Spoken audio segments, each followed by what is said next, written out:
Dans ce nouveau podcast, nous allons explorer le pouvoir des habitudes de Charles Duhigg, un livre fascinant qui explique comment nos habitudes quotidiennes influencent profondément nos vies et nos projets. Alors si vous êtes porteur de projets ou futur entrepreneur, vous y trouverez une mine d'idées pratiques pour transformer vos routines en véritables moteurs de réussite. C'est parti. Point clé numéro 1, la boucle de l'habitude, un processus en 3 étapes. Selon Charles Duhigg, chaque attitude fonctionne selon une boucle en 3 étapes, à savoir le signal, la routine et la récompense. Le signal déclenche l'habitude, la routine est l'action automatique, et la récompense est ce qui motive à répéter cette routine.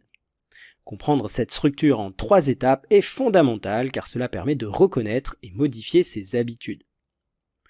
Point clé numéro 2, les habitudes peuvent être modifiées en changeant la routine.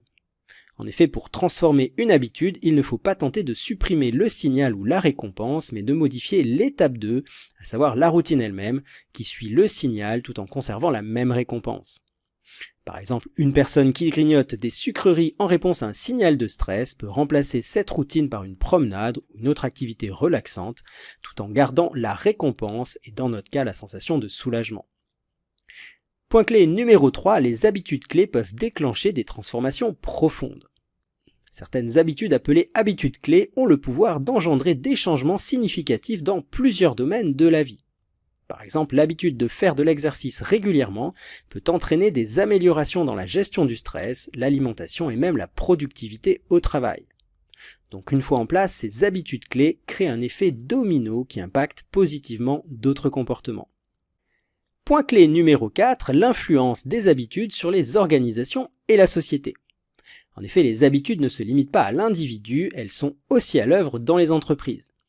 Duhigg montre par exemple comment Starbucks forme ses employés à gérer des situations stressantes grâce à des habitudes de réponse bien établies, et ce, au niveau de l'entreprise elle-même. Voilà, ce résumé étant posé, passons désormais à l'analyse et voyons ce que vous pouvez en retirer en tant qu'entrepreneur. Et pour ceux d'entre vous qui n'êtes pas encore inscrits à la plateforme MindMasters, je vous invite à nous y rejoindre en cliquant sur le lien qui figure juste en dessous de ce podcast. Vous y retrouverez la suite de cet épisode, mais également des centaines d'autres résumés et analyses des meilleurs best-sellers de développement personnel pour les entrepreneurs. Je vous dis à très vite, salut!